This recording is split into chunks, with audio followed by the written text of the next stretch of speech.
Here at TWRS, we're always here to help our squad when they need a little push in the right direction. That's just who we are. We're a beautifully diverse group of goofballs dedicated to driving fake race cars as fast as possible.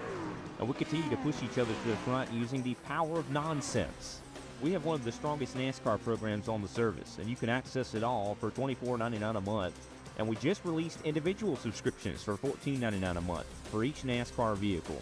We also just added a rallycross program, and our IndyCar program is taking off as well. So come join the weird side. We have speed and cookies. Cookies are not included in some locations.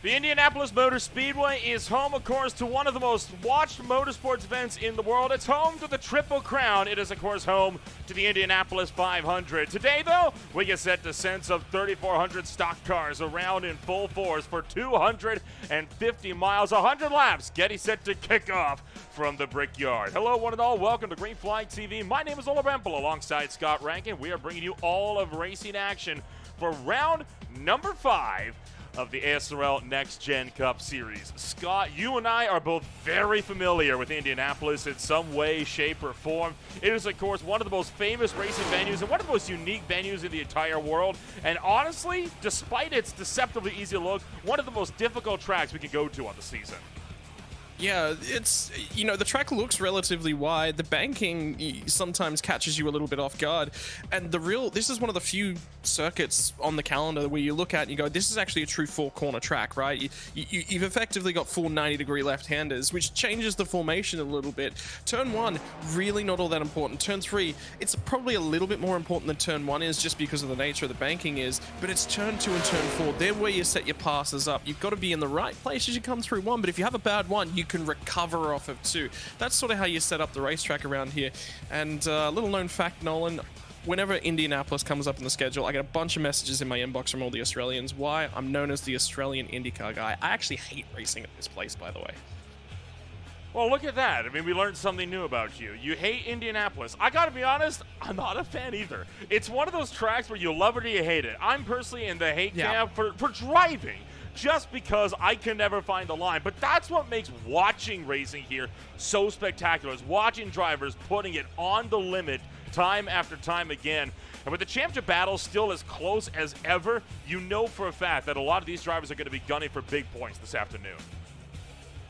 Yeah, and I think it's critical because you've got to get your season back on track at this point. 5 races in, you know, if you're a little bit further down in terms of the points, I'm looking, say, the guys around Mike Meifelt Jr., Tommy Cook. Remember what he did, you know, all the way back at that first race, took that win. That set him up really, really nicely. Now they've started to drift off the front end of the points bracket. So it's now, okay, I've got to turn my season around. I've got to start looking for those consistent results. And look, I mean, one of the biggest things, I actually mentioned walking on this series over the last couple of weeks as I had the big move and everything going on.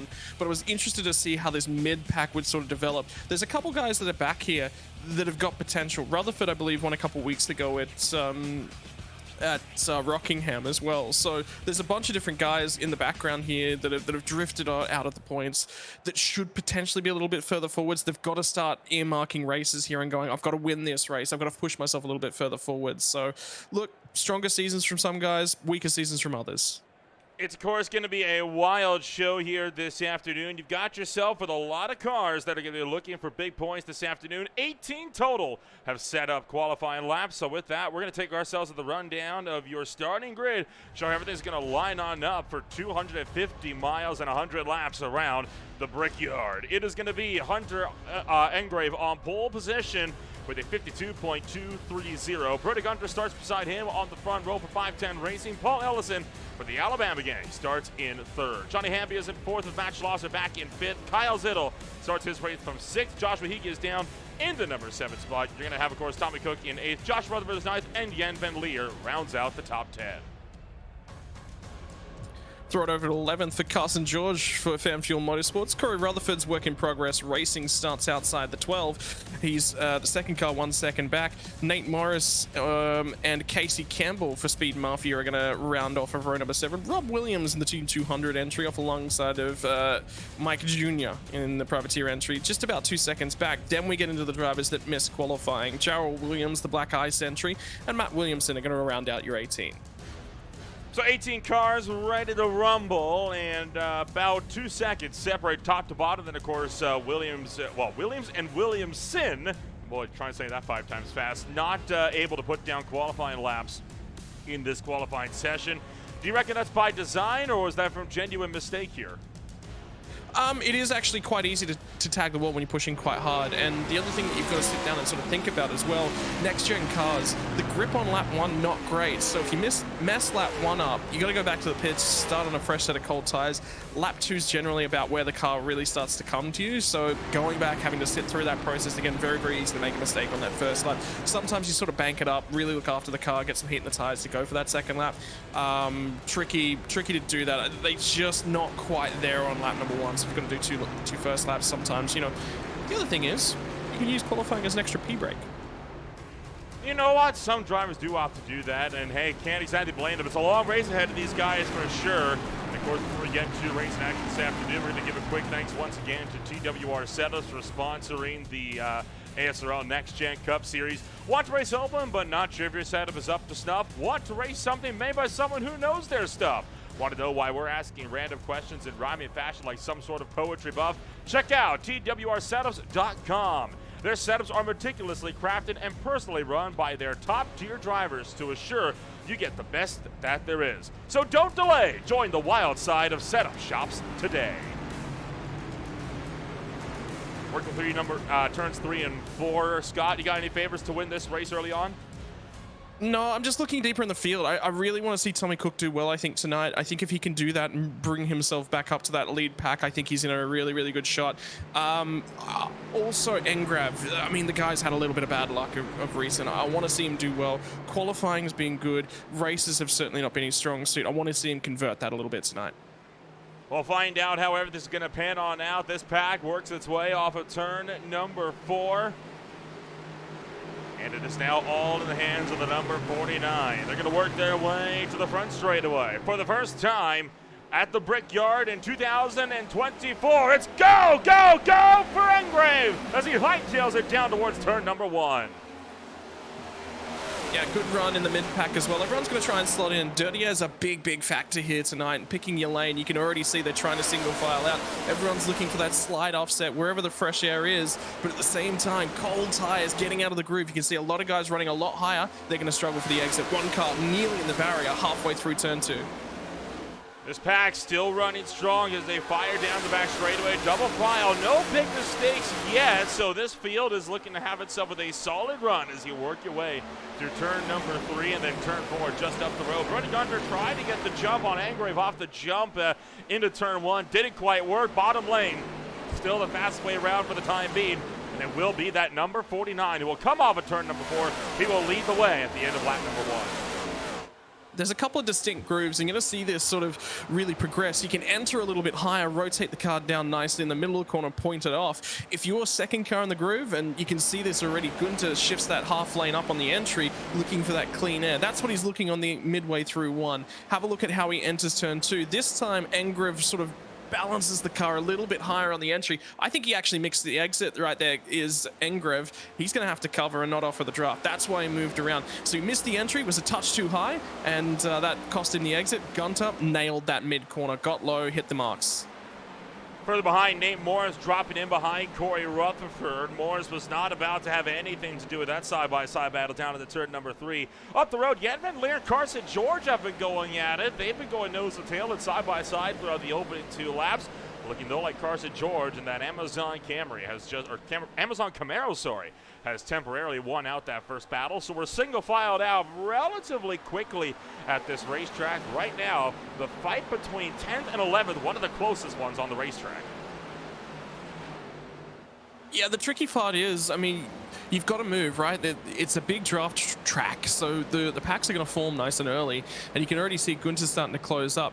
The problem is there's a big gap starting to form between Ellison and Zittel, and if you're not close enough to Ellison at this point in time, you lose the draft. All of a sudden, you're running out on your own. So the big problem you've got is, yeah, sure, you want to save the tire, you want to look after the car, but you also need to make sure that you maintain touch with the pack ahead. You go for a big move, that's going to cost you a bunch of momentum. That can also cost you the draft. Brody Gunter with a good run down the back straightaway. He is able to take over the race lead for Hunter Engrave coming down to turn number 3. So your pole sitter drops back to the number 2 spot. Johnny Hamby and Matt Schlosser both up one position to 3rd and 4th as your 3rd place starter, Paul Ellison, running in a distant 3rd for the time being.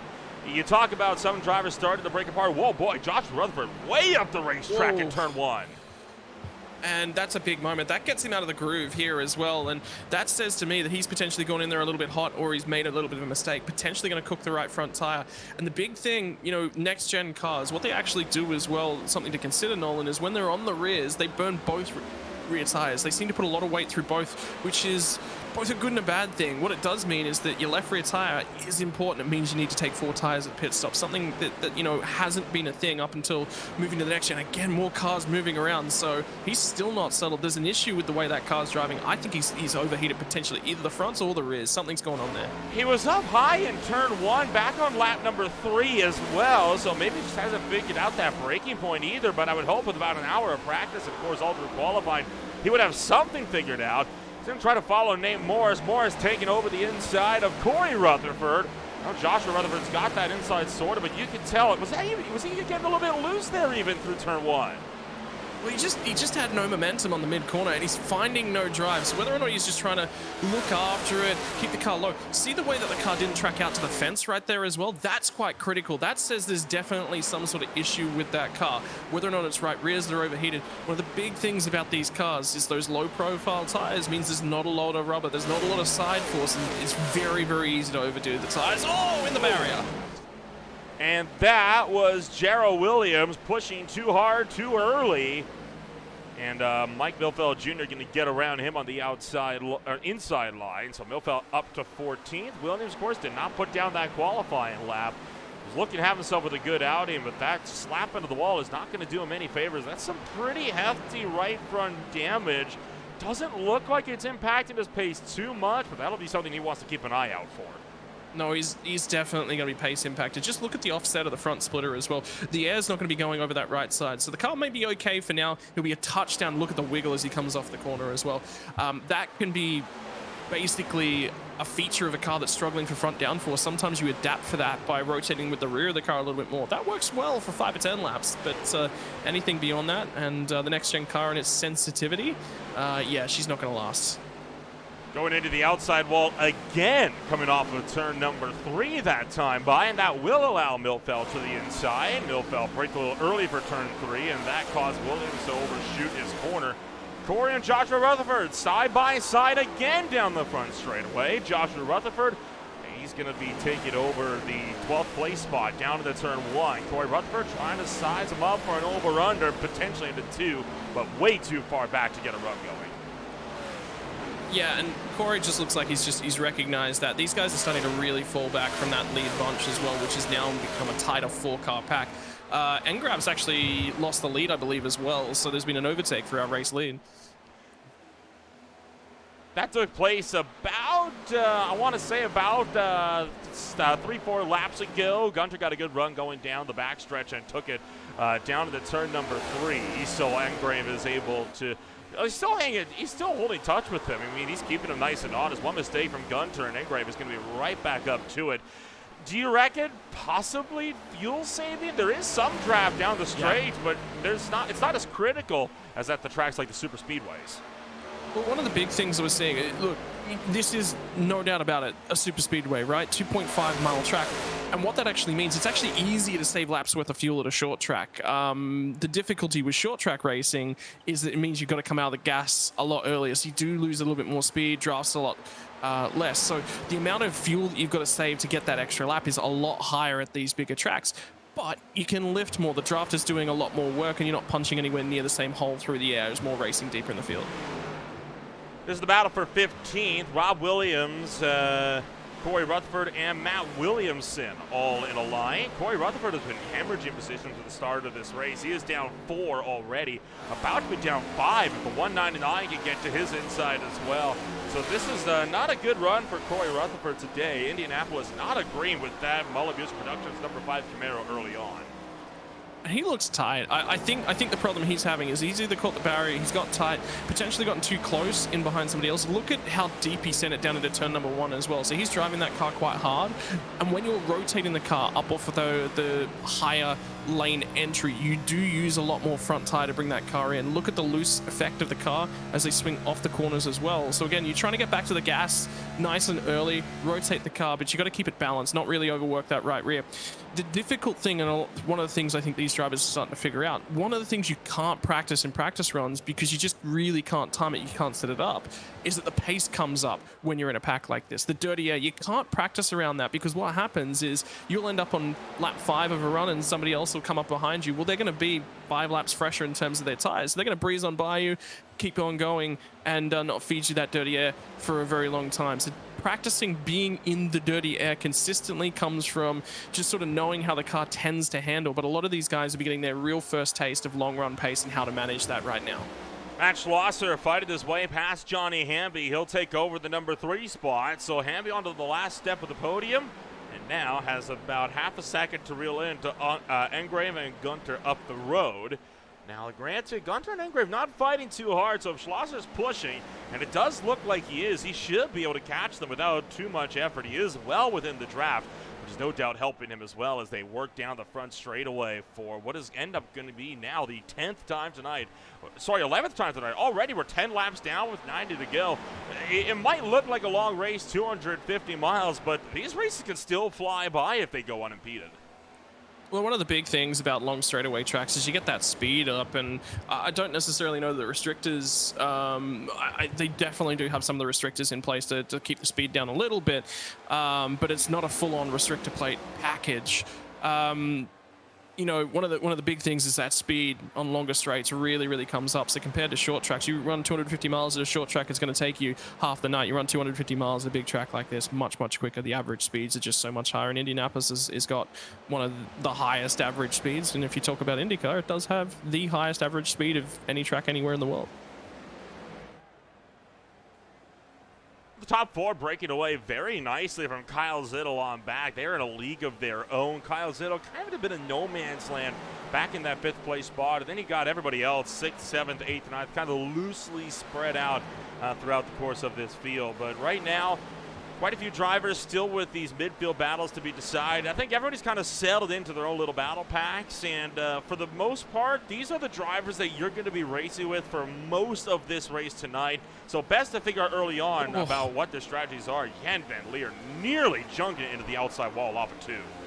Well, more than that, he was exceptionally loose. So he's going to have a lot of problems with maintaining his ability to get on the gas. Makes a smart decision, says, look, if I fight this one, my night's going to be over. So rather than fighting it too bad, I'm going to jump back in. I'm going to try and preserve those right rears. Oh, and have a look at George as well as he goes past. I mean, he's also struggling on that right rear. That's going to present a huge opportunity for Morris to get a lot closer. He's now loose again, so... Now, I've heard these cars described basically one way: tight in, loose out. And that is especially true at a track like this. I mean, they're tight, and all of a sudden, oh boy, we're loose. And it looks like that trend is what a lot of drivers are starting to struggle with this afternoon. They just can't get the car rotated on entry. And then by the time they do get it rotated, they're needing to be straightened up for the corner exit. Yeah, and remember we talked about the dirty air as well. That's such a critical factor about it because these newer cars are so reliant on aero styled grip, and you can see as soon as they get down to the end of the corner, George just absolutely takes off in the middle of the corner. But they're also relying on rotating. The older generation of cars, you needed to be on throttle to generate enough. I've forgotten the term just off the top of my head, but it's effectively rotation angle. If you don't have enough yaw in the rear end of the car, and some of that yaw does come from applying the throttle and slipping the tires a little bit, this battle's going to continue to go on as well. Now, could this allow for Nate? Yeah, Nate Morris could close in the back with this as well. If they're going side by side, they are slowing each other up big time through the corners. Tommy Cook's totally fine with that. He's able to get out in front of these guys, and now this is about to turn into a three-way battle for the final spot inside the top 10. Whoa, Nate Morris way down on the inside and almost into the grass. That worries me here. That worries me massively because we're only 14 laps into this one. So the problem is, if that's the case and these guys have to double stint tires, they're in trouble. You can't be that loose this early on in the race, and there's nothing that you can do about it. Once you've overheated those tires, there's just simply no way that you can bring them back in. You've really got to make sure that, you know, you send it down onto the corner and you just wait. You just wait and you wait and you wait. And you watch the cars ahead of you disappear, but you're like, look, if I keep this on, my night's going to be over because I'm going to junk the car. My options are let these guys go or junk the car. And, well, I 9 times out of 10 say let these guys go. I mean, green, white, checker. Different story. Oh boy, every time I see, oh boy, look out, Morris again skating to the inside, and I tell you what, he's been doing a good job on hanging on to that car, but this is not what you want to be seeing this early into such a long run on a green flag stint. And it just makes me think that the front few guys aren't just fuel. The fact that he's loose in the odd number corners now is a big problem. Before it was just the even numbers corners coming out onto the straight. And we're talking about how that's so critical to building the momentum around the lap. But if you're loose in the even corners, you don't really have anywhere to go. And he's sliding everywhere now. There's not much. He's just going to wait. Something's happened to George. Has he dropped out of the server? Have we lost a driver or is that an early pit stop? He's still on the racetrack, and now he is into the wall. So something big happening for Carson George. He's being scored as down a lap, but he's very much still in the service. Has he been disqualified, perhaps? No, he hasn't been disqualified. What's happened is it's an iRacing timing and scoring. This is the problem with racing online, right? Real world track, it does happen from time to time where you have hardware issues, and perhaps your timing device and the timing loop doesn't register you as you pass the line, or first of the pit stops as well. But effectively, he's not been registered in the service. There's been an internet connection issue or a hardware issue, or it was a timing issue, never mind. But something that can sometimes happen is that you have a timing... Oh boy. Tell you what, he's going to take the tow. I think he might be out, but that was some fine driving to keep that car pointed into pit road. That could have been a very nasty incident if that went the other way.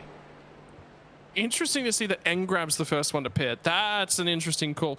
The other thing that they could be trying to do is put a little bit more weight in the rear end of the car. As the car sort of unloads itself and you get less fuel in the car, they tend to trend tighter, but there are cars and there are situations with less downforce whereby putting more weight back in the rear can actually trigger the car to come back tight depending upon the setup and what's going on there. So if he's loose, that's one of the ways you can fix it. The other problem is with the way he's driving the car might be just a touch tight.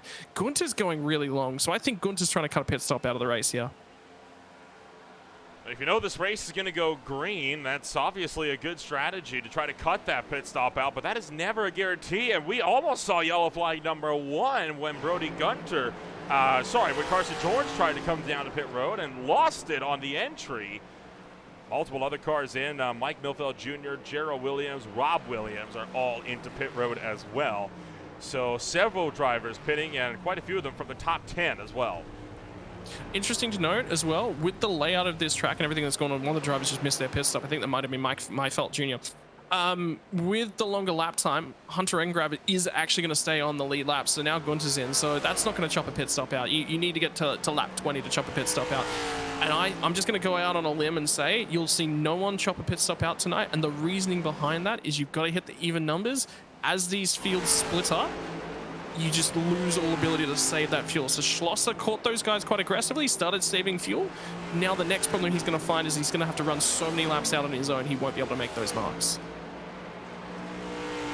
Several drivers into pit road as this battle pack looking like it's going to remain as is for the time being. So right now, the top 6 all have yet to come down to pit road, and it's looking like it's going to be pretty much fuel only for most drivers. Nate Morris missing his box in the background. Not seeing anybody. Oh, sorry. Actually, I'm wrong on that one. Gerald Williams took 4 tires on that last pit stop, and I think Kyle Zittel took 2. He was in the box for 10 seconds. Everybody else, effectively less than 9. Matt Schlosser now into pit road. He is the race leader. Yeah, so he's not made the mark. The mark is the end of lap 20, not the start of lap 20. He's made the end of lap 19 and the start of lap 20, so he is still 1 lap short. That says to me, the next time I get out there, just go for it. There's no reason going after the fuel save. It's just not going to work. Let's just push on now. So you see Matt Schlosser currently in pit road.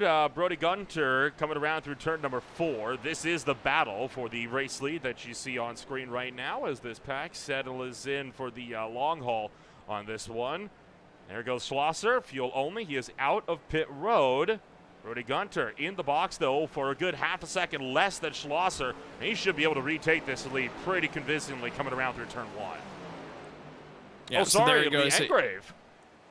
Yeah, Engrave was in a little bit earlier, and I did kind of expect that one to potentially happen. I think these guys were actually saving. You were right very early on, and one of the reasons that Engrave came early was because he wanted to get the overtake done. Actually, overtaking at this track is incredibly difficult to do on older tires. It's just near impossible. One of the ways you can do it, the undercut. And he's shorter through the box because he stopped sooner, so he didn't have as much fuel to refill that tank. Joshua Rutherford locking up the brakes as he tried to get down the pit road. These were the last 4 cars to pit, so our first pit stop cycle will be complete this time by. And so far, other than Carson George, who has since dropped out of the race, we have had no troubles. You reckon for Carson George, was that damage that caused him to loop it around? 100%. Yeah, I was thinking it was his battery locked the rears trying to get down to the pit speed limit. Or, I mean, an extra downshift was probably what they cast spat itself around, but it's difficult to park it up at that point in time because you've just got camber, you've got toe damage, the car's not tracking perfectly straight, and when you put your foot on the brake, it just shuffles the body weight all around that car. That's where it really exposes some of the damage, and sometimes you can't feel that until you put your foot on the brake for the first time. He locked it up, obviously, but yeah, difficult night.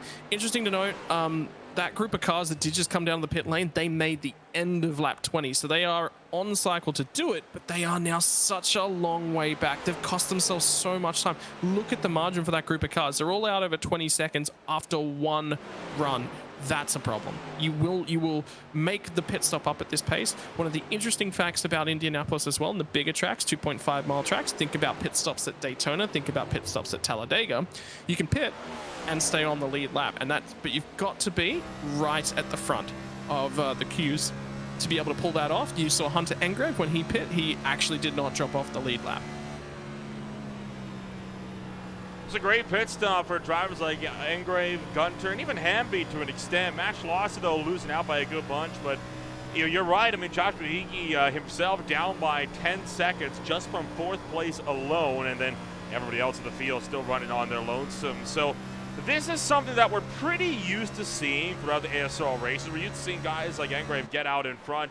At the Homestead Miami Speedway race, Hunter Engrave had an absolutely dominant strategy, actually won that race by about 20 seconds from 2nd place alone at a 1.5 mile speedway last season. So he is definitely one of those drivers that he's one to follow for the pit strategies because he's always got that car dialed in. Well, I was just thinking the Rutherfords as well. You know, think about a couple weeks back at Rockingham and what they were able to do from their positions. Big critical factor at the moment is, and I don't have stats on this, did we end up with more than 1 car taking tires, or was it just that 1 car? We need to keep an eye on what their trend and what their race progression looks like, because if this works out, this could work out in a big way. So far confirmed, Gerald Williams, Joshua Rutherford, and Casey Campbell all took tires. There you see Joshua Rutherford looking to the inside of Williams, so he's going to make quick work of him. That was the pass for 15th. I am 99% sure that Matt Williamson took 2 tires, and I don't know if you know if you can take 2 tires at a 10-second stop, but Kyle Zito was in the box for 10 seconds, which is a lot longer than all of the other fuel-only runners, but it is still shorter than the other 2-tire runner that we saw earlier on. I would say that's a fuel-only stop. I would say he's missed it. He's tried to he's missed something, or potentially a tear-off. He's punched a tear-off button after he got into the pits, and what happens with that pit stop is you'll dump all your fuel in, and then it'll come back and do the tear-off after the fuel cans are taken out because you made a decision too late. That's just timing. That's the way it works. It's something you've got to make an adjustment on as a driver. The last time I actually drove here, I made that mistake. I was driving an Xfinity car in an Australian NASCAR league, and I had to do 70 laps on my final set of tires because I accidentally bumped the tire adjustment button. was not fun. Everyone else around me was on fresh tires with, I think, only 15 laps on them at the end of the race. So that made for an interesting little old race. But it's one of those things, you know, bigger, longer races like this, you've really got to look after your stuff and do all the little things right. And that's one of the harder things to do in a longer race. So Gerald Williams is into pit road, and I think we just lost Jan Van Leer. We were watching that battle between him and Paul Ellison. He dropped out on the back straightaway off of turn 2, and he is still not returned to the racetrack. So I think that will spell the end to his race, unfortunately. So that allows Millville Jr. to close on up. Joshua Rutherford just got around Rob Williams. So now Rutherford, the furthest driver up the field on fresh tires, he is currently running his lap time on the last time by was a 53.8. The leaders was a 54.1. Not enough, and that's the big key. You know, the best drivers are not just able to go quick. One of the biggest things that I learned very, very early on in my iRacing career, and I was lucky enough to be coached by a whole bunch of people. They said, first and foremost, don't worry about your tires. Let's get your pace up just a little bit. And then they said, all right, we've now got your pace up to a point whereby you can absolutely stick it with the guys around you. Forget that now. It's all about looking after your tires. You know what you need to do to extract the most out of the car. You've got to find a way to make something of yourself as a driver. If you drive exactly the same line, exactly the same style, do all the same things as the guys around you, you're never going to be able to make overtakes. And we as human beings, we get really validated. We get a huge shot of dopamine every time we perform an overtake, right? So it's really good. It makes you feel good as a driver. You want to go do more of it.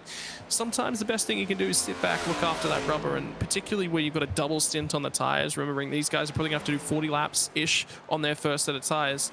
That's a lot of work on those tires, and sometimes that first 10 laps you just go, man, I'm just going to save fuel. I'm just going to save tires. Even on that kind of a run, 25 to 30 laps is the range I'm looking to save tires for. I'm only going to take something out of them at the very end, particularly with a car that's loose like this. I'm actually going to try and focus on driving the car in a little bit deeper on the brakes, a little bit more front brake bias in it, make sure that I'm pulling the car up and I'm not looking to build the throttle early. I want to balance the car before I do that.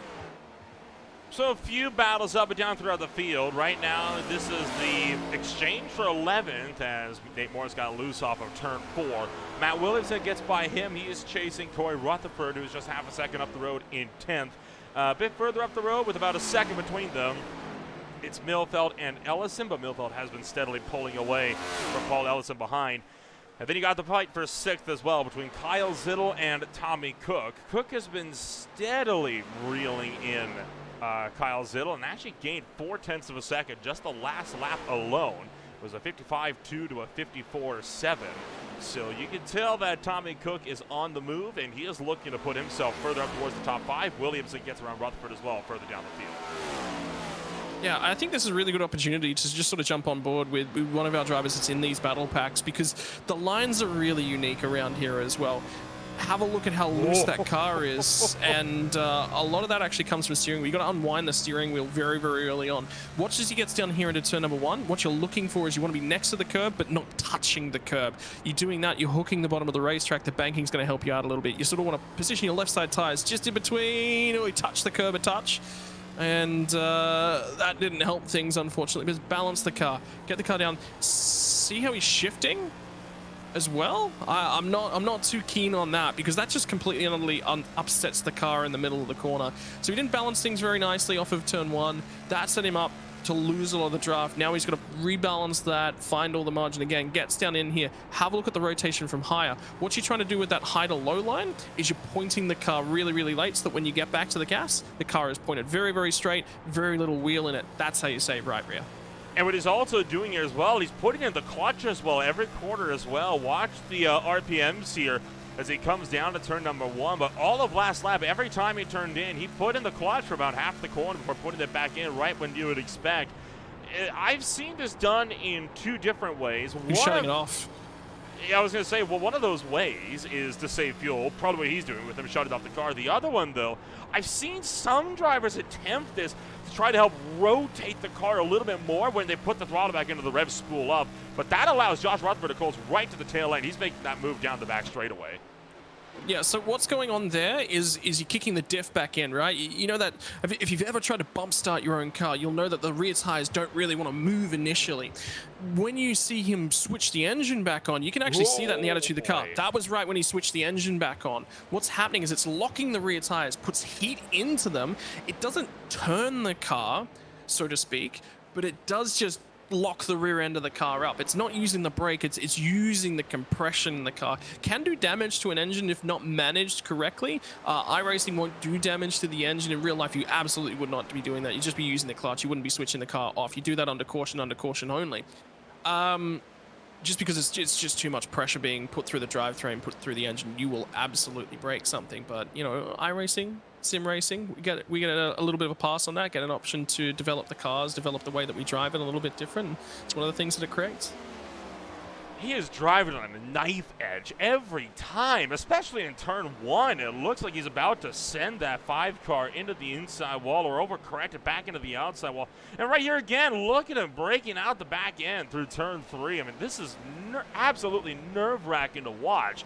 And Nate Morris, no doubt, is keeping an eye behind him. And if you're Nate Morris, you're kind of in a bit of a pickle. I mean, obviously you want to take advantage of these mistakes and go for the move, but at the same time, if something goes wrong and it hits the fan, you don't want to be right behind him with nowhere to go.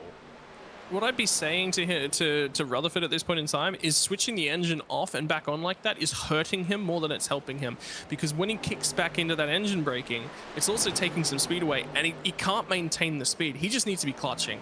Clutching smooth, letting the clutch back out is a nice gradual transition to that compression coming back in through the engine. The engine braking kicking back in doesn't put as much heat through the rear tires. I'd be picking up the clutch, picking it up earlier, and just sitting on it for a lot longer would be the difference that I'm making here. Shutting the engine on and off does save a touch more fuel, but it's costing him more than it's gaining him. Casey Campbell to the inside of Rob Williams, looking to take over the 14th spot. These guys are just about 10 or so seconds away from going a lap down, with the race leaders just entering turn number 3.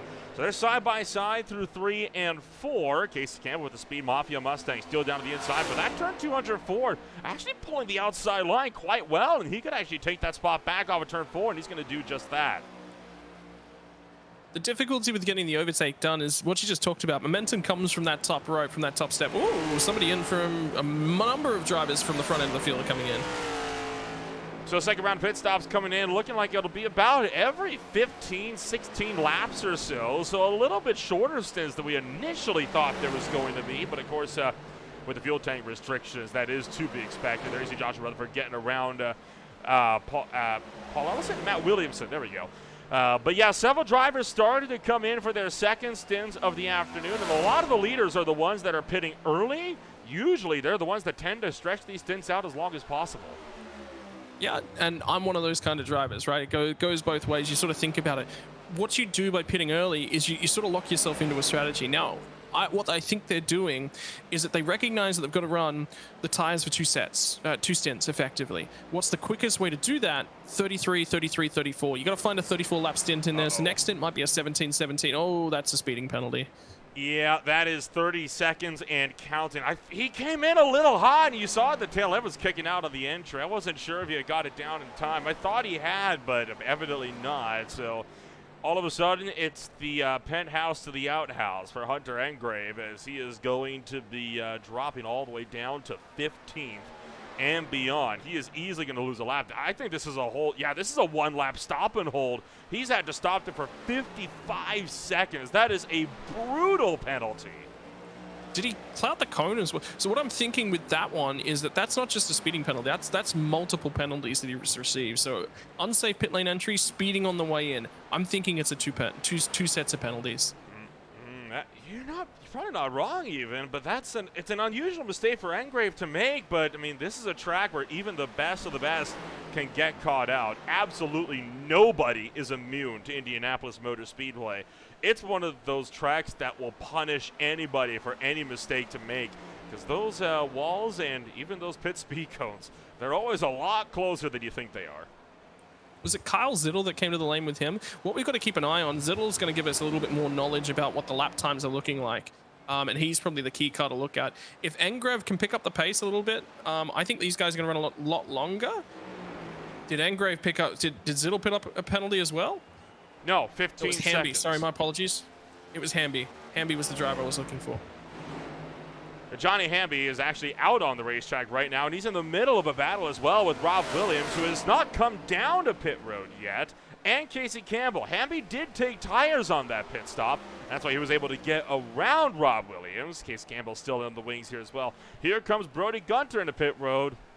You have to imagine now Gunter's going to be able to effectively run away with this lead almost unopposed. Well, Hamby was there and thereabouts, so he's going to be relevant here. And there's a couple extra laps on the tires, the pace. The difficulty is he's just over that 40-second mark back from our race lead. That sort of gives me a little bit of a concern. I think he is going to come out in terms of Gunter is probably going to come out ahead of him, but that's one we'll have to keep an eye on. Yeah, look. He's got a lot of options. Schlosser, I just don't like where Schlosser's sitting. He's left himself quite a lot to do and no real drafting partner to do it.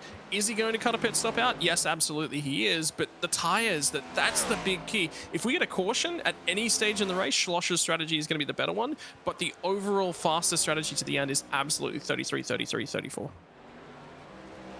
Gunter out of pit road. Here comes Johnny Hamby just through turn one. This is going to be pretty close coming out of pit road. Hamby's got the bank to work with off of turn two. Gunter's got to stay on the flat.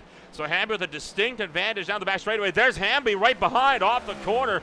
Gunter barely gets out in front, but he still has to get up to speed. And now Hamby's got the draft. He's got a lot of momentum to reel that gap in. Half a second gain on the back stretch alone. Yeah, and the other side of the thing, cold versus hot tires. There's going to be warm tires on the Hamby machine, so he should still make a little bit more time. Dirty air, though, definitely going to favor Gunter. This one could go either way. Either way, in a couple laps' time, that's when Gunter's going to be much more up to speed. And see the margin he already made. The cold tires versus hot through the corners. Huge gains. Matt Williamson gets around Paul Ellison for the 5th place spot. Nate Morris comes down to pit road, and this battle for the 8th place spot and what we believe to be the net race lead still raging on as well. Hamby right up to the tail of Brody Gunter, but now Gunter's up to speed. The tires of the Exalta Mustang are a little bit more up to temp as well. Still not fully there. He'll need about another lap or so, then they'll be right there. But he is still doing a phenomenal job on keeping this lead, and I think he's going to be relatively secure unless Hamby can go for some serious momentum runs coming off of 2 and 4.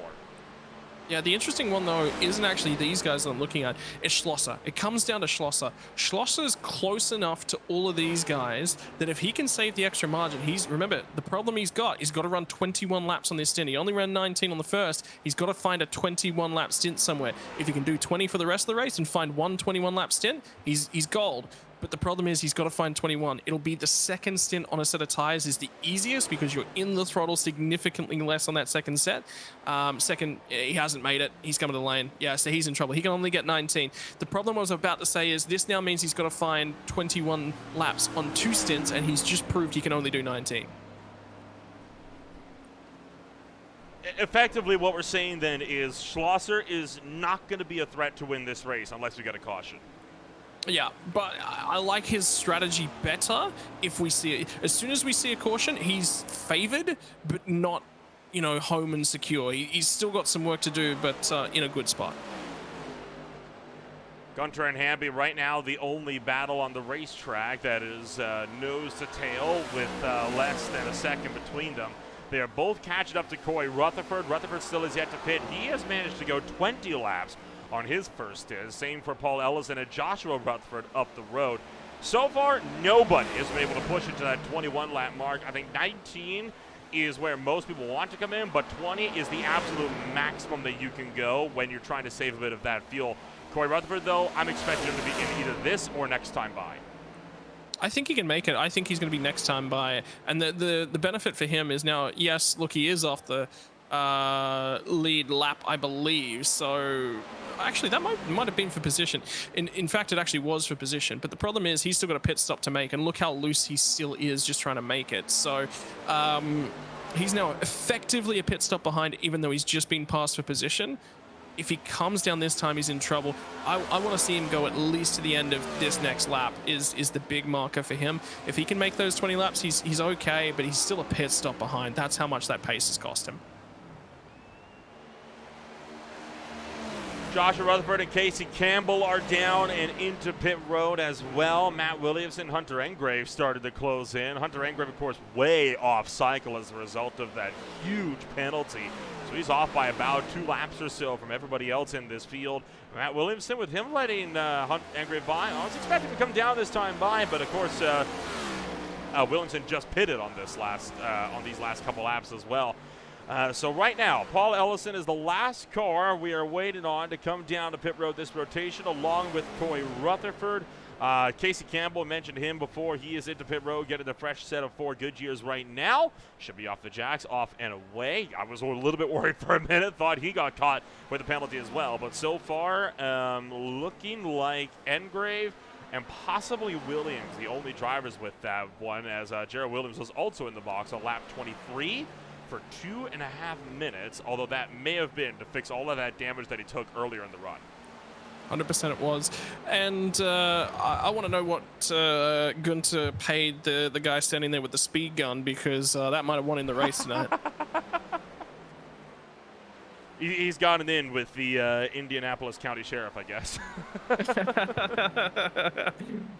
Whatever that in is, when I finally get over there to Indianapolis, I want that in, because that means I can drive over to the racetrack a little bit more aggressively than the average fan. They should send that guy over to our track. I've been advocating that we should get somebody with a speed gun for our drag racing pits. Nobody ever hears that speed limit. Just find him $10, guarantee you that'll stop real quick. Oh yeah. Oh yeah. Talking from the motocross world, they look, he made it to 21. Oh, so the first driver to make it to 21 laps on a stint. But you only need to go 20. So there's again, we're going to talk about this, because this is really, really critical to how you drive the race car. 21 laps here gets you nothing more than 20 laps does. Yeah, sure, you get a couple laps off the tires at the tail end, but have a look at what he's cost himself to do that.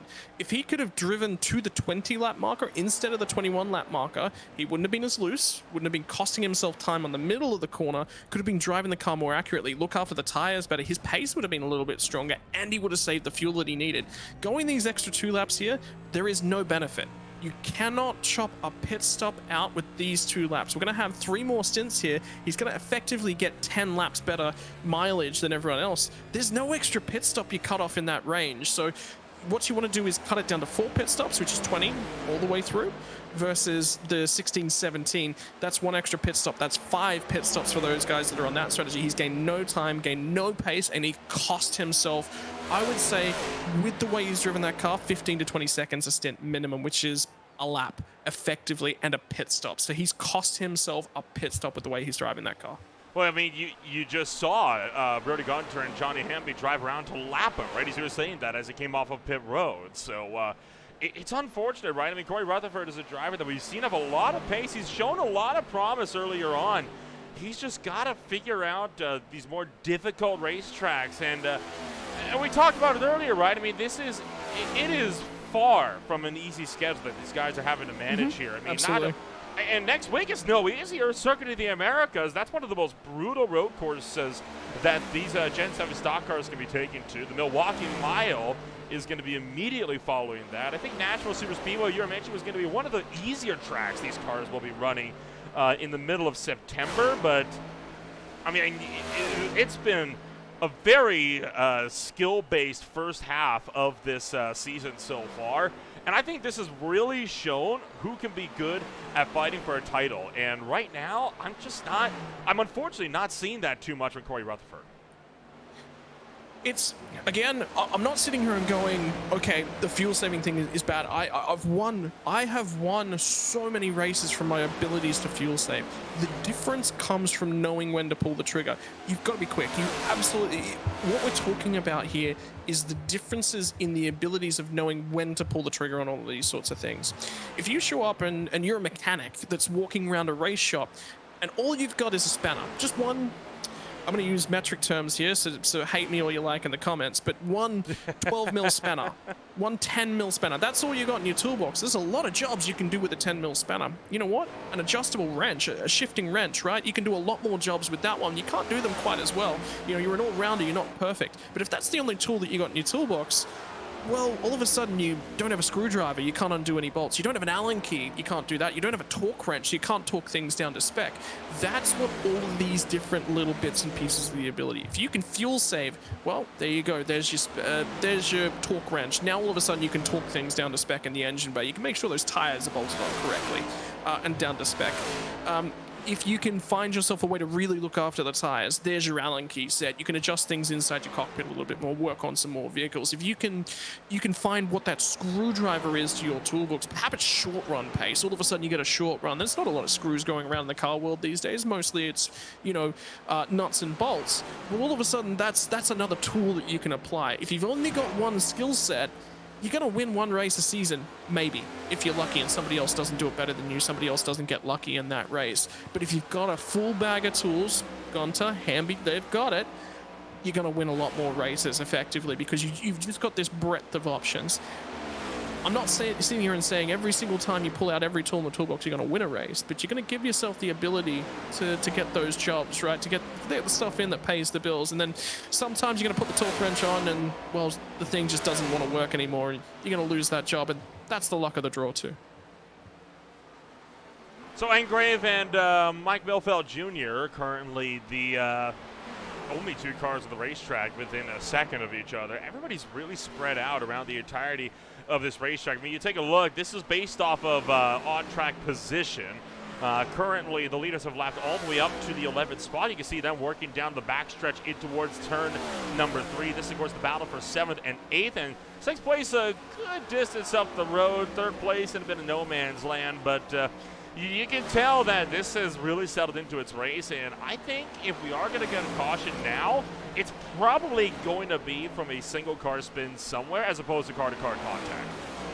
And the other big thing is that when that incident does come, it's got to be in a populated section of the racetrack. The only reason iRacing throws the caution flag is if there's another car on track coming. The car that's just in the background of this shot, who's that one for me, Nolan? That is Nate Morris. Nate Morris. The problem with Nate Morris and his position on track, there's no cars behind him. So if he did have a spin, he's got a lot of time to gather it back up before there's even a car relatively in position to trigger a caution flag. So yeah, at this stage in time, this race is looking like it's going to go green. It's going to take something big. It's not going to collect a multi-car incident. It's a single. Oh, that was a lot of steering lock. Yeah, we heard the tire squeal. You saw that wheel correct pretty sharply to the right, so we almost had it right there coming off of turn 4. But as you mentioned, there would need to be somebody around him. But right now, no one to be seen so far as the zip code back behind him. So he is going to be in a real bad way if he makes a big enough mistake that he spins all by himself. Hamby already into pit road, shy of halfway. That's an interesting one. And I'm wondering for Hamby whether or not he's trying to flip the script on this one now. The problem from here is you can't get to the 25 lap marker, right? So it's a 25 from here to go lap 75. So this is him saying, I'm definitely running 2 more stops to the end. He absolutely cannot make it. Unless there's another drama, maybe he slapped the wall and some damage on that car. He has to come to the pit lane and fix. So he's committing to it. And this is him basically saying, I'm going to bolt on. He just threw fuel at it. There is no point to do that. We saw a lot of drivers do this initially, right? I mean, you wonder because, remember, there are some tire limitations as well that these drivers are having to battle with all throughout these races as well. I'm starting to wonder here if maybe there's so few tire sets for these guys to work with that they're deciding it's better to just take tires every other stop and then fuel up in between. Yeah, I'm feeling that might be the case, but this stop is just, it's not on sequence, right? Unless he's trying to minimize his target lap is lap 69, and he's going to try and run it to home on 31, which is about the right sort of numbers. But he ran such a short middle stint there that it's not the fastest way to get it done, but it is one of the ways to get it done.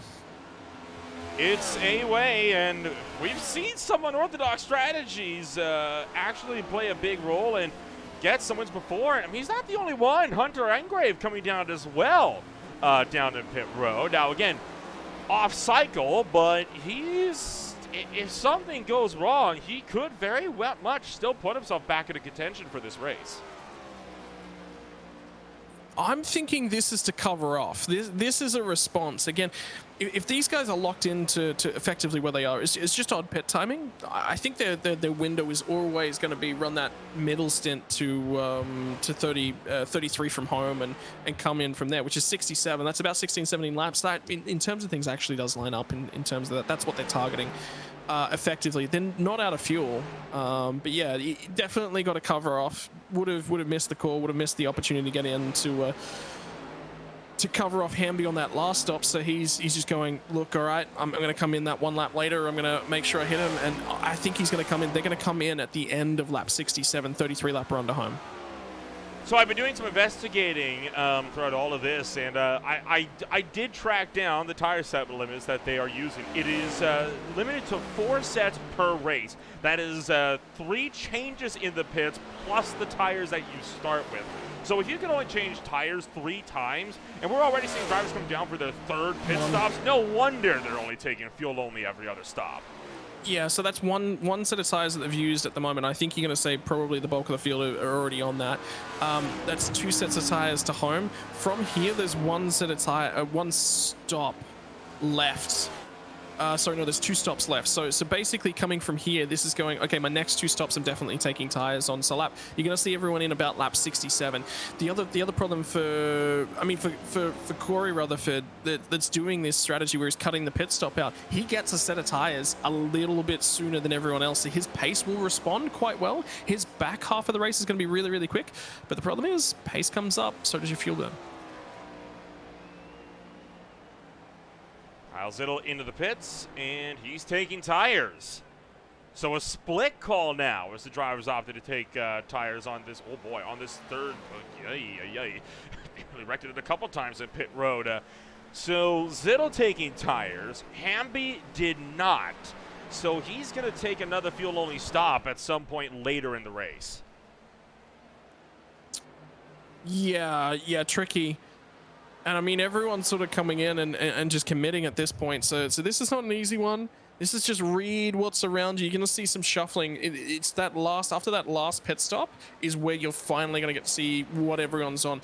I would suggest the better strategy is to take your extra 2 sets of tires. So remember, I've taken one at the end of probably a double stint. There were 2 drivers that took one at the end of their first stint. What your target lap numbers are about lap 67. Lap 67, it gives you a 17 or so lap run, gets you through all the way to 84. 84, you do 83, 84, run home. That's 2 sets of tires. That's my target lap numbers for those. That's the best way to do it. And the reason these guys want to do that, options, create options. When you limit your options, if something goes wrong in the middle, you lose time, but you've also got to create speed. This is the best of both worlds. You don't lose out if there's a caution in a really awkward section of the race. You still gain from having fresh tires at the end of the race. I'm a bit surprised that Nate Morris was allowed to take his pit stop where he was. His right rear tire was sitting on the line, and his right rear fender was completely out of his pit box. I'm shocked it didn't give him the "you're too far right" message. That would have been horrendous if he'd done that, but that's an illegal stop in real world NASCAR. You can't do that. Well, hey, we just learned something about the digital Indianapolis, did we not? Hey, you got a little bit of leeway. So if you wanted to kind of tempt fate with the pit speed rules here on iRacing, well, Indy's your place to do it. Only educational. Right out of the box. Only educational news on Green Flag TV. Well, yeah, it's been an educational night. We've been talking about it. Do you want me to start talking about the chemistry that goes into tires? Oh, God, please no. I was doing chemistry at university, and I've had the option to sort of get into it and sort of talk about it and think about it more, and I find it really, really interesting. Not everybody does, but I do. Oh, we got some time. Okay, so hot tires versus cold tires. Effectively what happens is you have a whole bunch of bonds in the tire. When they're cold, and this is what happens between solids, think ice versus water, right? Ice, very, very inflexible, very brittle. You can split it. You can drive a hammer down through it and it splits, but it doesn't sort of move. It's not malleable. Rubber is effectively kind of the same thing, just a little bit more flexible. Colder tires, you can't roll that tire around, doesn't want to do all that much. Well, what that happens is with the road surface, it doesn't push into all the little stones and the gaps in the road, and it doesn't generate a whole bunch of grip.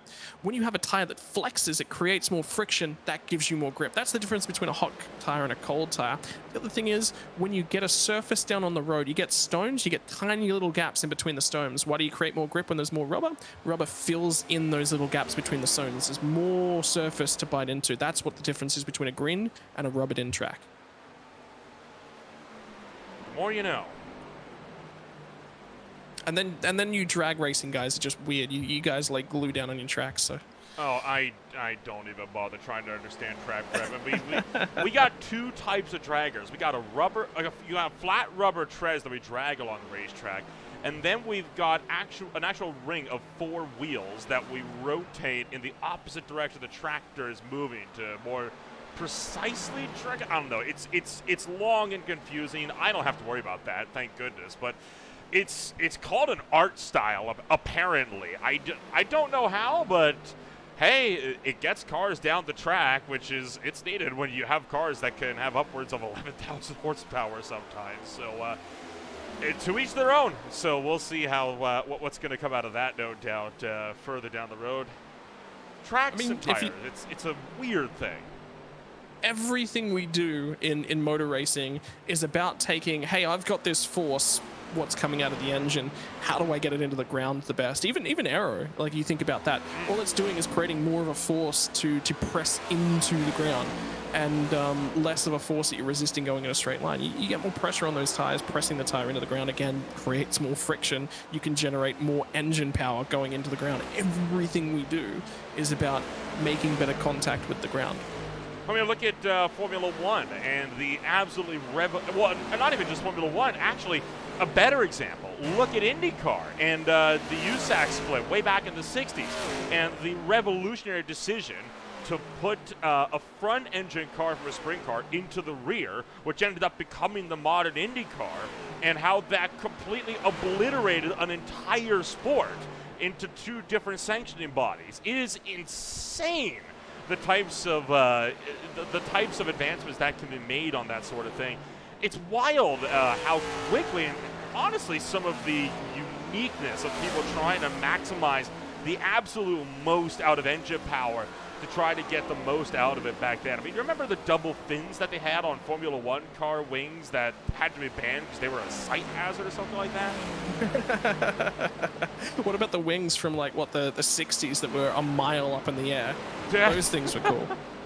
I don't even know if they did it. I'm pretty sure they did it, but it was certainly a look.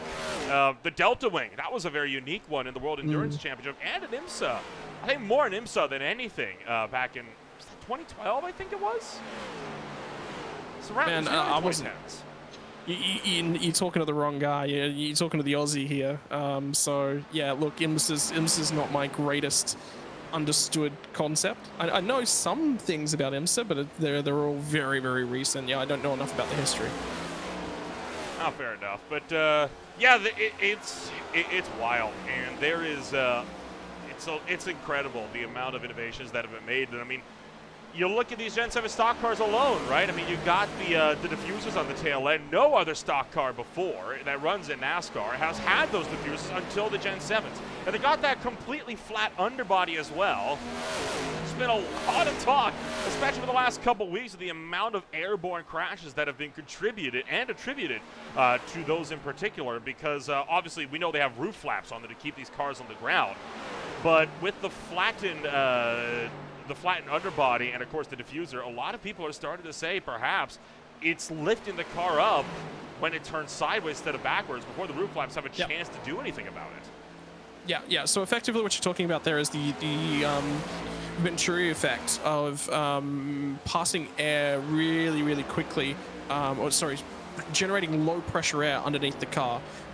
Ground effect is what everyone's talking about. Effectively, if you've ever sucked on a straw, you know exactly the effect that we're talking about, right? You create a low pressure environment in your mouth, and that pulls the water, the Coke, the pop, whatever you're drinking through that straw, through the straw. That's effectively what's going on there. It's the same thing with a race car, but it's not a sealed environment. So you're trying to seal it off as much as you possibly can and give it a really, really good surface. And that's why the diffuser is so important. It expands out the back. That creates a whole bunch more low pressure, which sucks more air back in through the front, which creates more and more and more downforce. And the reason why there was so much discussion around tires and tire pressures in the earliest phase of this car, you need to get it stiff. Why? Creates a consistent ride height that creates consistent amounts of downforce. That gives the driver better feedback, gives them much more of an understanding of what's going on with the race car. Number two, got to get the car as low as physically possible. Why?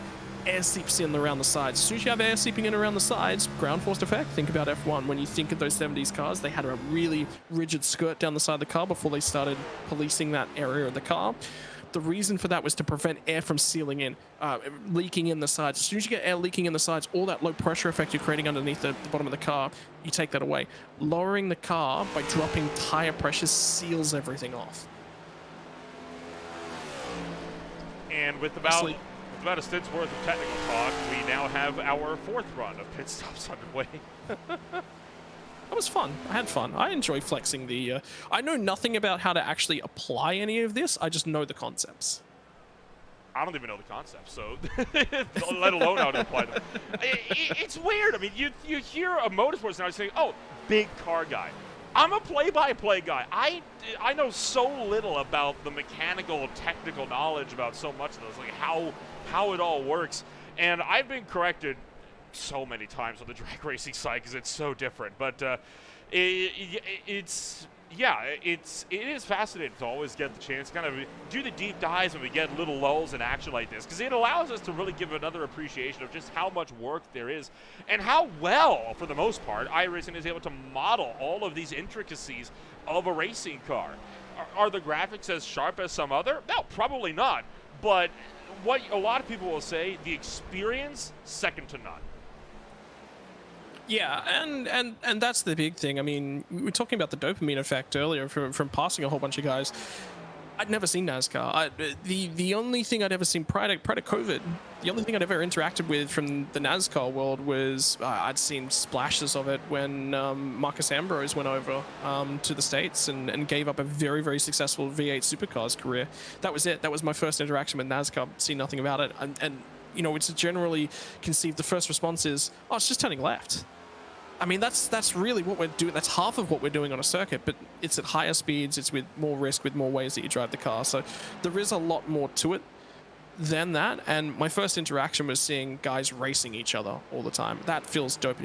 Thinking about the race, there's so much strategy that goes into that. Oh, wow. That was a lockup, I think. Yeah, that was a huge mistake from Williams. We'll have to check that right front. That could give some pretty unhealthy damage to that car. Yeah, I think he's going to struggle here. That might have actually been a meatball from how hard that hit. Oh, yeah. You can tell it was because he is still sitting in pit road. Could that be a... Oh, he's still in the car. Okay, he's going to get back out. So it wasn't too bad. About 10 seconds worth of damage there. 15 for the tires and an additional 10 out of the 25. So you can still see that right front is bent in a good bit after that hit. That was a pretty big wallop into the pit wall. That's not his first damage on the day either, so that's just going to continue getting worse and worse and worse. Yeah, I mean, tricky old race, right? We're 65 laps out of 100. We're past halfway, but we're not even to the three-quarter mark at this point in time. We're actually right on and about the 2/3 race distance. So the strategy is actually going to start playing out anytime from here. You mentioned a lot of people tend to view NASCAR as more just kind of turning left, and you mentioned, of course, that is part of it. You're not wrong. That is absolutely a huge part of it. One thing I always like to bring attention to is how long they do it, though. You know, most road course races, you know, the open wheel side, under an hour. For the GT side, most sprint races, about an hour or two. These guys, at least in the real World Series, regular racing, 3 hours plus doing the same thing.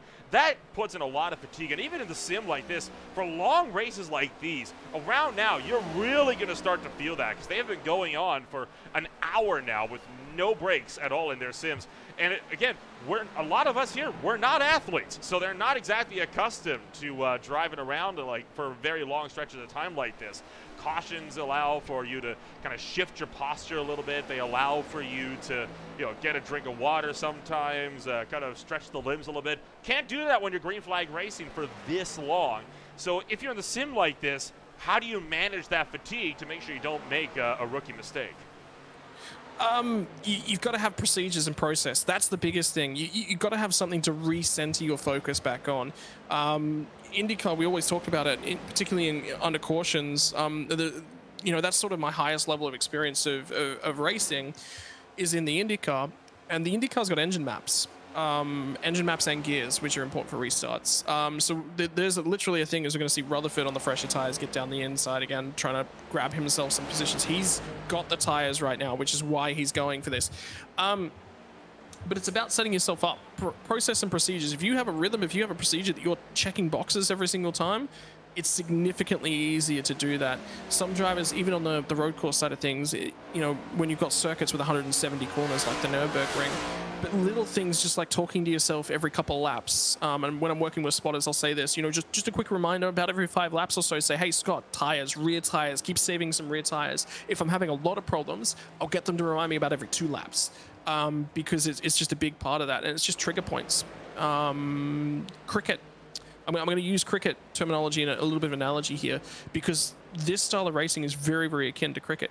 What's cricket and baseball very, very good at? Little action points throughout, but then you switch off, and then you switch back on again. And it's really, really important within then to have a process and have a procedure in between balls. If you're a batter both in cricket and in baseball, you have to switch off, switch back on again. Okay, I need to step away. I need to relax. I need to let that last ball go, last pitch go, switch back on. What's he going to deliver me to the next pitch? Set myself, get ready, load. You cannot be going for that whole time. This is more like a marathon, but you've still got to, again, go entry, breaking point, entry, apex, exit is the way that people talk their way through pit strategy. Just thinking about your pit strategy out in the front straight, generally on the front straights, remind myself, what am I trying to do with the car? Tommy Cook striking the wall in turn 3. Here's Brody Gunter making his way down to pit road as well. So Gunter is in. That is the race leader. He was up by a good 15 seconds or so.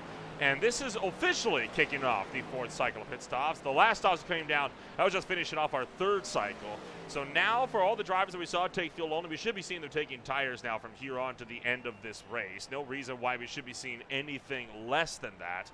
So Gunter is going to be in, and he is going to be dropping down to the number 2 spot. Matt Schlosser was still running in 2nd before that, but not even close to Brody Gunter. I think Hunter Engrave dropping out of the race with that mistake earlier on has really put this race right into the 510 Racing's hands. Yeah, and that's the big thing. It's about mistake management, risk management. Another interesting thing to note is that when I got a lot of friends that play Magic the Gathering, and talking about the strategy and things that goes on at really, really high level tournament play, you're playing a big tournament over a Saturday and a Sunday, all day, both days. It's not about making the best decision every single time you play. The reason that you put in a lot of practice is because it helps drill things down. I automatically know what a better decision is, not the best decision. You don't need to make the best decision all weekend long to win big tournaments like that, but you need to make a better decision in about 90% of those cases to put yourself in a position where late on Sunday you can win the tournament. It's the same here. 3 wide down the front straightaway. Johnny Hamby trying to get around Brody Gunter. That's a bold move to make down to the turn 1, and Hamby's going to get through. 3 wide with Tommy Cook. That was all for position, and now Cook slides it out into the background. Yeah, and that's critical to the race and the race as it's going on as well. Remember, we talked about Hamby came a little bit earlier, a little bit sooner, just to grab fresh tires. The reason he needed to do that was to get the track position. An opportunity presented itself, has to take it if he wants to win this race. So Brody Gunter is going to be able to hang on for that. That was a nervy moment, though. I thought for sure we were about to see a big wallop into the up into turn number 1. Going 3 wide, entering a corner is always brave. Brody Gunter into the wall again, but Hamby Remember, he has taken that pit stop, and he took it 4 laps sooner than Brody Gunter. So that was an actual change for the overall lead. And now, Brody Gunter could be in a little bit of trouble here. We caught the wall as well. I'm just watching the car from Gunter, and I'm wondering if he didn't perhaps take tires. That would be one of the reasons that perhaps Hamby's actually gone out and run him down. The difficulty, so they've both taken tires. So that changes things a little bit. They're both on the same tire strategy. So something's happened to Gunter, unless, again, same sort of thing we were talking about earlier, doesn't have the tools in the toolbox for quick pace. His long run pace was the best of that top 5, and that's what got him to the lead. So he could come on later on in this run. Sorry, it's actually Matt Williamson that they were, or Rob Williams, sorry, that they were side by side with in that 3 wide moment. Tommy Cook was just a little bit further up the road. Oh, what is going on from Morris? He was in his box. And he pit, but I think he wanted tires and he didn't get tires. Oh, no. That is a huge mistake. I still don't think he's getting, no, they didn't fill the car. It was fuel. They didn't fill the car. Yep.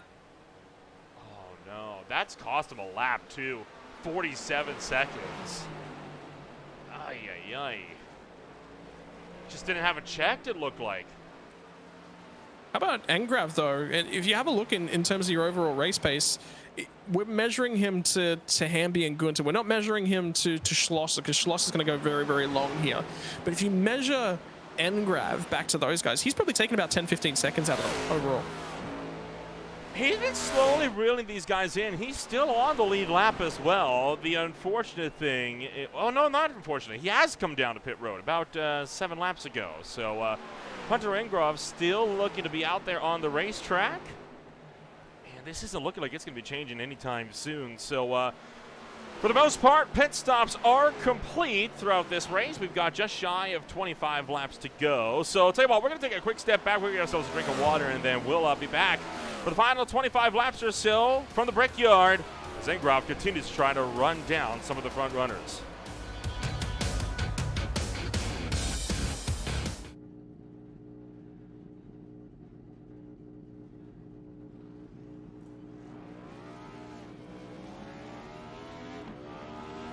Here at TWRS, we're always here to help our squad when they need a little push in the right direction. That's just who we are. We're a beautifully diverse group of goofballs dedicated to driving fake race cars as fast as possible. And we continue to push each other to the front using the power of nonsense. We have one of the strongest NASCAR programs on the service, and you can access it all for $24.99 a month. And we just released individual subscriptions for $14.99 a month for each NASCAR vehicle. We also just added a Rallycross program, and our IndyCar program is taking off as well. So come join the weird side. We have speed and cookies. Cookies are not included in some locations.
Racing isn't easy, but experiencing it is.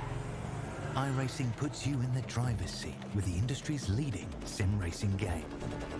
Drive on laser scan replicas of the greatest racing circuits from around the world. Go head-to-head against other drivers chosen by skill-based matchmaking to ensure competitive racing at every level. Compete across all your favorite series. In officially licensed cars, engineered to deliver the most accurate driving experience possible.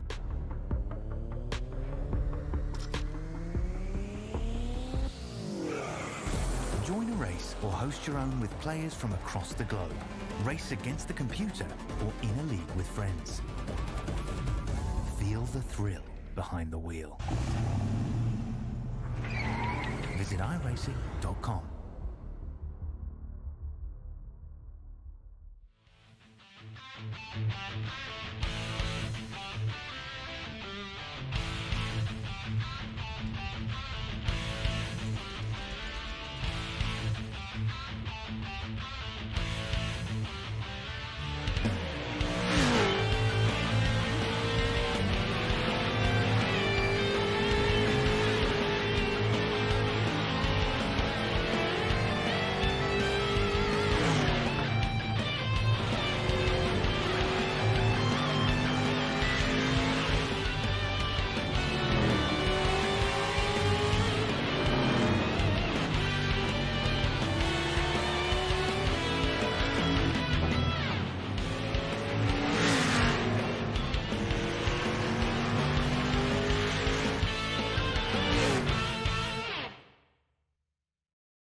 Welcome back to Green Flag TV. 22 laps to go. Brody Gunter took over the net race lead from Johnny Hamby on that last little run. Matt Schlosser still has yet to pit, along with several other drivers. Paul Ellison, Corey Rutherford still due to come down. They are looking to see if they can stretch this thing out to try to get themselves to within 20 laps to go, but looking like Schlosser will not be able to get the job done. He will be forced to come down to pit road just shy of being able to cut out another fuel-only pit stop further down the line. And I would expect it to be the same story for Paul Ellison and Corey Rutherford, also unable to cut out a stop deeper in the run. If you are just joining us, my name is Will Wemple alongside Scott Rankin for what has so far been a caution-free race from the Brickyard for the ASRL NextGen Cup Series. Don't forget to tune in later tonight, actually, for the OMSRL Cup Series. They are going to be having themselves with a absolutely wild ride, as they so often do. They've been having some great fields lately, 30-plus cars. They're going to be down to Las Vegas Motor Speedway. The Beer League swings out to the Sunshine State. They'll be racing at the infield road course for Homestead Miami Speedway and GT4 machinery, and then of course the Speed Cup Series on Thursday nights. They are back and raring for more after a wild race at Daytona, putting it mildly. It's a trip out to the track too tough to tame. The Darlington Raceway plays host to the final Speed Cup Series race in August, before they'll take things over to September.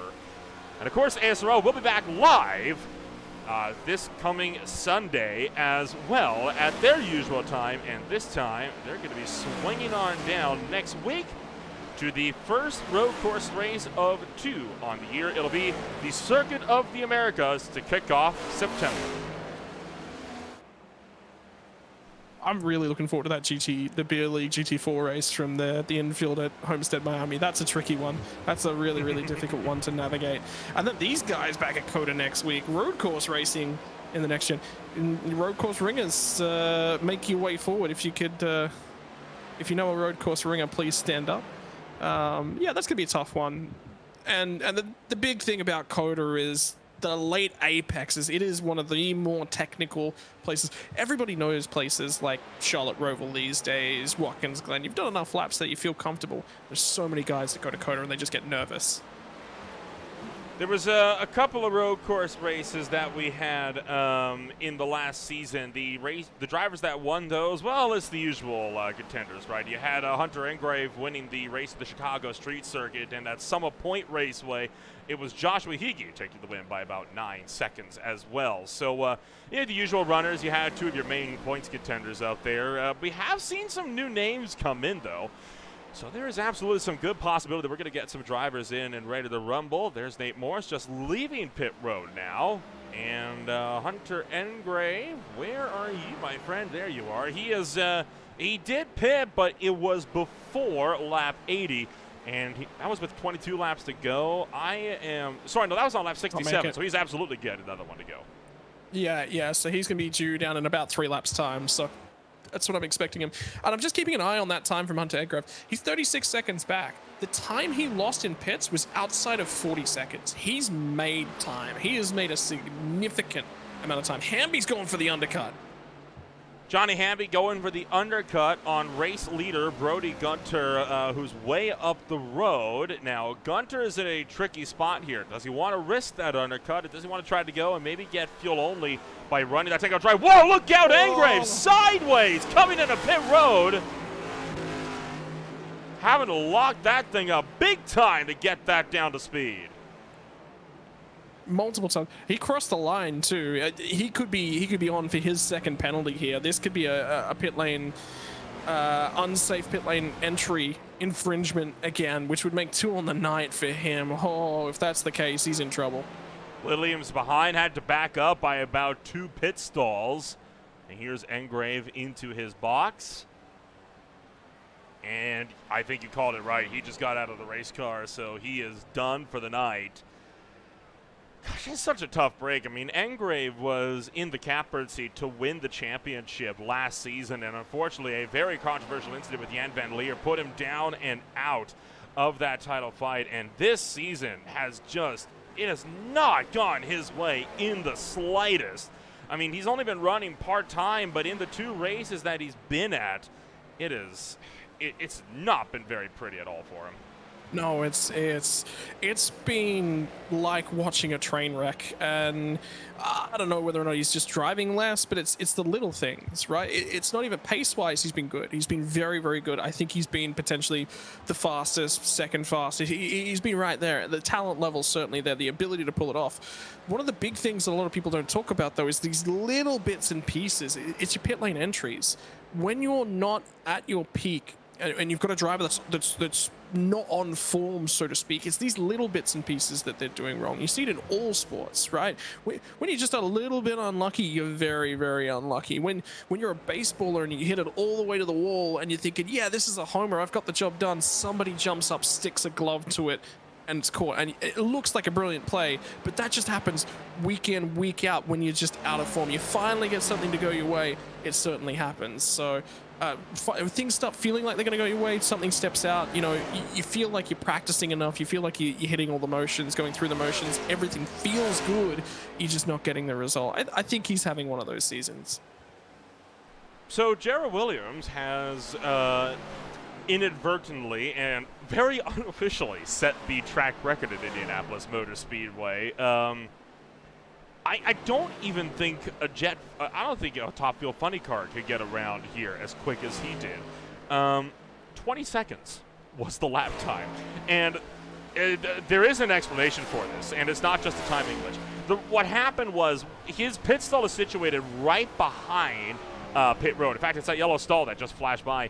He actually missed his box at the last time, had to back up by about 2 stalls. In doing so, he crossed the timing line. So his entire pit stop counted as 1 lap. Oh, I've never seen that one before. That's a brand new one. Yeah, it's on SDK. Fastest lap 20.59. That's there's actually a thing, by the way, at Mount Panorama You can actually, at Bathurst, you can actually cheese the lap time. It's written into every Australian Supercars rulebook that explicitly is an exploit, and I'll give you the exploit. The pit lane entry at Bathurst is faster than the racetrack to the start-finish line. So at the end of a qualifying lap, you cut into the pit lane, you can actually save yourself 2 seconds or something. It's less than that, but it's enough to move yourself so far up through the order that you can cheese it that way. Every Australian league has it written into their rulebook. Why? Because we're all Mount Panorama enthusiasts.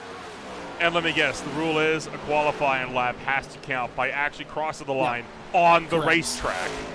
If not, most of the rules are like, okay, if we catch you doing this, you'll start last, or you just straight up DQ'd. Because a lot of them are not looking generally at qualifying laps, so if it's reported post-race, DQ, straight away.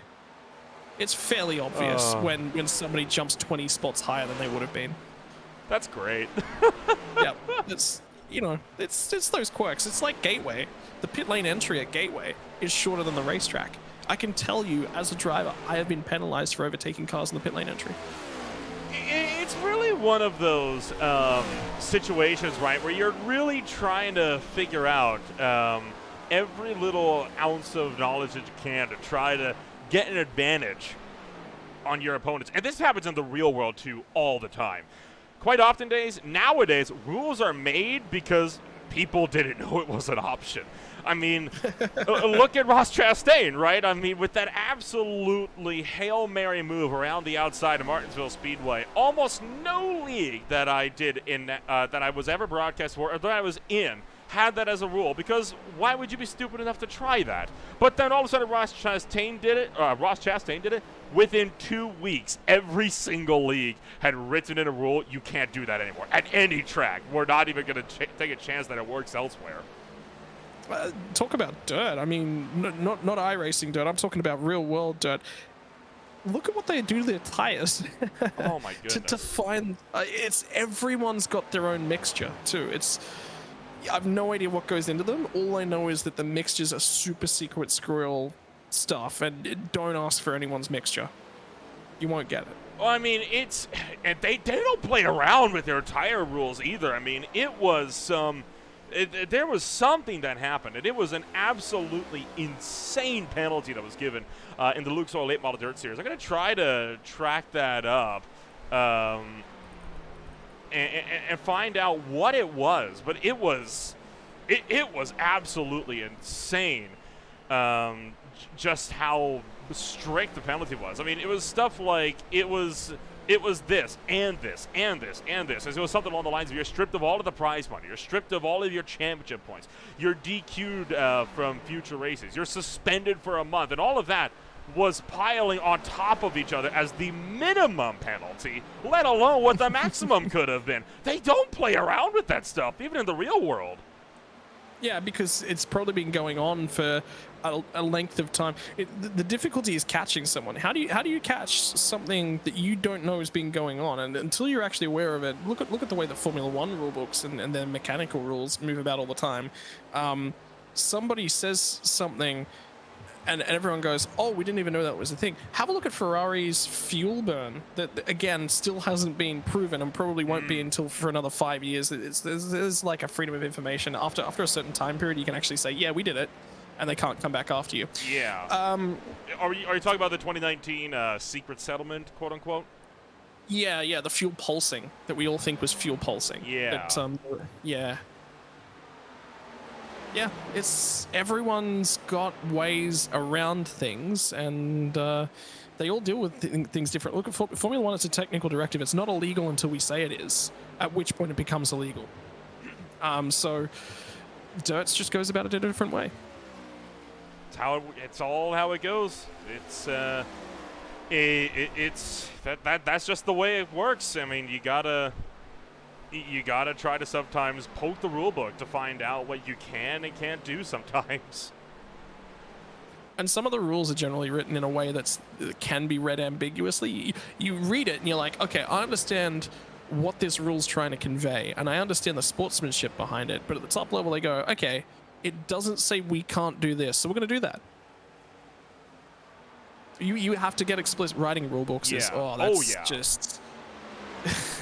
well, I've had to do that a couple times. Well, the league that I used to run all the time, I mean, we had a rule, and I was trying to put it in, and they said, oh, don't worry, nobody's going to do this. It's such an obscure thing. First season, it happened. So you got to be specific. I did find it, by the way. It was Kyle Bronson and Devin Moran. They were fined after tire tests at Volusia Speedway Park back in March.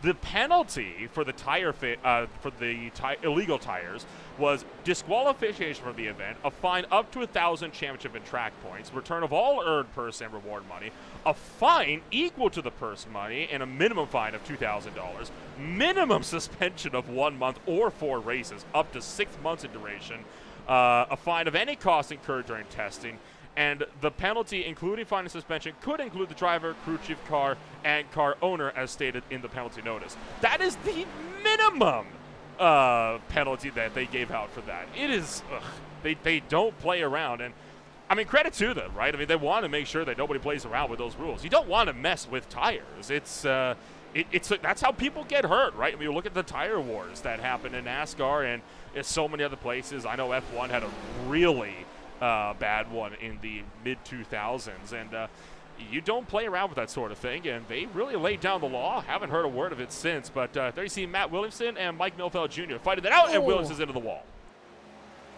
Well, I mean, you know, we talking about stuff that's relevant, right? Formula One's tire war, this place. The GP that had 6 total cars and now has a rule stating that if less than 8 cars, I think it is, run, that the race will be scrapped and not run.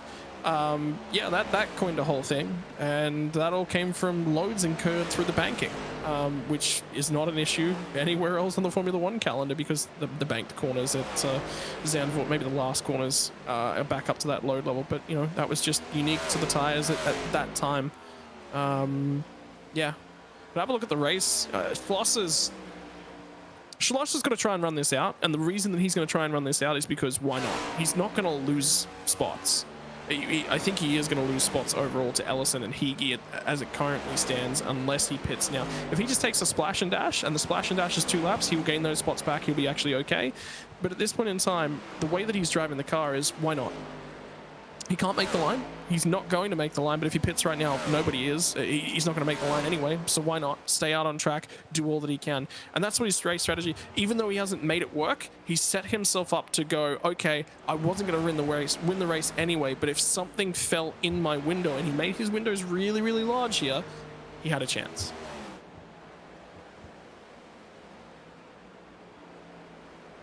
So Matt Schlosser continuing to make moves here as he tries to, as you say, run this one out towards the end of this race, or at least as far as he can get it.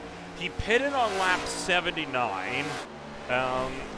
We have seen a driver go 21 laps, so in theory it's possible, but it's a heck of a challenge to get it done. Case Campbell, I imagine he's going to have to pit again. He pitted on lap 78. Same for Jarrell Williams, is going to have to stop one more time before the end of this race. 5 laps to go, though, this time by. This race has flown by. It hasn't even been an hour and a half, and we're already almost 250 laps through this race. I mean, this has been, it's been a very clean day, even by ASRL standards. And they are, of course, known for putting on a lot of very, very clean races throughout their history. So this race going to go down as potentially a walk-off win for Brody Gunter. Unless Johnny Hamby somehow has something for him, but since he's 5 seconds behind, my money's on no for that one. He's starting to make some time at the moment, though, because Gunter's starting to make his way through some lap traffic, which has certainly cost him some time. Schlosser's, this is an interesting spot to be in because he's certainly been run down by about 4 or 5 tenths a lap. If he can make this on fuel, he will actually win the race, but it'll be really, really tight. They will be catching him basically on the last few corners, but the difficulty he's got, I just don't see that he's going to make it in fuel. The amount of work that he would have to do to make it on fuel is ridiculous for the pace that he's running. So whilst it is feasible and it is possible, it's a lot of work that he'd have to do. He needed to go longer early. If he was going to commit to this strategy, he had to go longer earlier. I wonder if he's saving fuel right now, trying to see if he can stretch this to the end. Let's take a run on board. Let's see.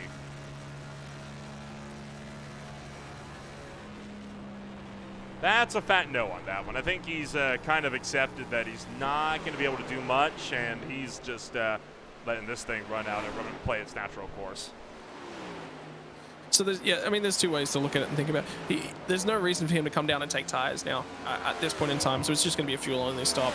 The pit lane exit will be treacherous at best for him, but there's only 6 cars on the lead lap, so he's in a reasonable spot. If he takes a short 2-second stop, I mean, we've seen guys come out about 40 seconds off the lead. He cuts himself like 7 seconds out of a pit stop. He's going to come around ahead of Higgy.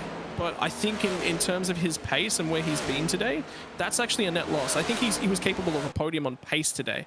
Yeah, and he's going to come out behind Ellison, which is going to promote Ellison to the podium. So that's a loss in terms of things. And, you can pick up spots from the fuel strategy. We look at Rutherford.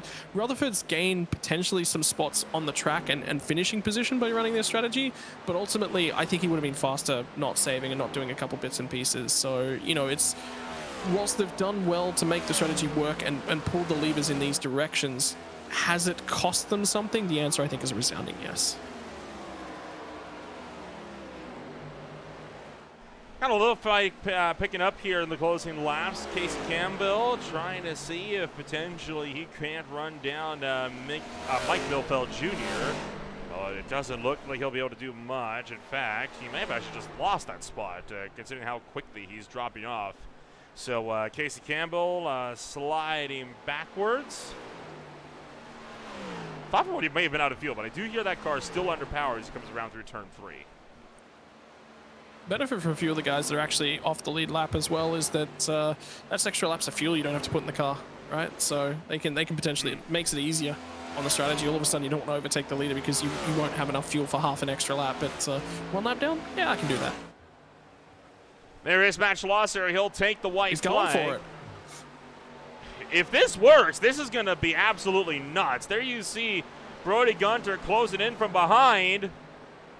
So Schlosser seeing what he can do through turns 1 and 2. Can he hang on? I mean, if he can pull this off, this is brilliant. But the problem he's now got is he's offering draft to Gunter. I think he's going to run out off of 4. I just don't see him making the line under power.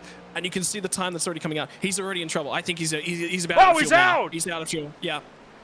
Brody Gunter takes to the inside. Schlosser runs out of fuel in turn number 3. It's disaster for the 400 car, but he put in a solid effort. Johnny Hamby nowhere to be found. Brody Gunter works off of turn number 4. He will take the win from the Brickyard. A big win for Gunter at Indianapolis Motor Speedway. Johnny Hamby will pick off Matt Schlosser for the number 3 spot. Here comes Schlosser, just struggling to get to the line. He has lost third. Is he gonna make it? I don't think he will. Schlosser is slowing on the front stretch. Paul Ellison still 10 seconds behind. There he is off of turn number 4. Will Schlosser get a podium? It's the slowest drag race, and oh, this is going to be real close. He's not going to get there. Ellison gets around him for third. Damn. So remember how I said he lost overall? If he'd have pit, that's about right where he'd come out. So net even, but should have saved more fuel. I'm looking at that and I'm going, you know what? I don't necessarily think that he actually had a clutch bound. And he was burning fuel with 2 to go. He wasn't saving. He was trying to stay in front of Gunter because Gunter could make it. So Gunter was charged with everything he had. I tell you what, though, that was one heck of an effort, though. I mean, he has got to give himself a pat on the back for that. Yeah, for sure. I mean, you know, he took it a lot further, took it a lot deeper. But we said from the start of the race when he ran that first stint 19 laps, and the second one was only 19 laps again. That's too much. That's way too much. You've got to save mega amounts of fuel. And when he didn't save it on that second stint, and that second stint was the slower of the 2 stints because it was the second stint on that set of tires, we knew he was in trouble then. And yeah, it took a long time to eventuate, but Gunter was clearly the best driver today. Very comprehensive win. He's breaking the cardinal rule of doing a burnout on the yard of bricks as well. So he is just all over the place, but he is going to put on a smoke show in front of Indiana. And of course, this is going to be big for Brody Gunter in the points, no doubt. This should be more than enough to allow him to get into the points lead ahead of Hickey, ahead of Hamby. Hamby, of course, finishing in the number 2 spot, but Joshua Hickey way down in 5th. So Brody Gunter should be able to take the points lead out of this one, entering the next race at Circuit of the Americas. That's a lot of great momentum that he is going to be very happy to have along with him. Well, let's take a rundown of your official post-race results, as it was a bit of a mundane race from Indianapolis Motor Speedway, but hey, it's a race nonetheless, and it'll be one closer to a championship run for Brody Gunter, taking the win by 6 seconds over Johnny Hamby. Paul Ellison was 3rd. Max Schlosser, a disappointing 4th place finish. He ran out of fuel and returned number 3, but what an effort. Still managed to finish ahead of Joshua Hickey, though, who finished in 5th place, with Corey Rutherford down in 6th. 1 lap down, it was Tommy Cook, Joshua Rutherford, Mike Milfeld Jr., and Matt Williamson.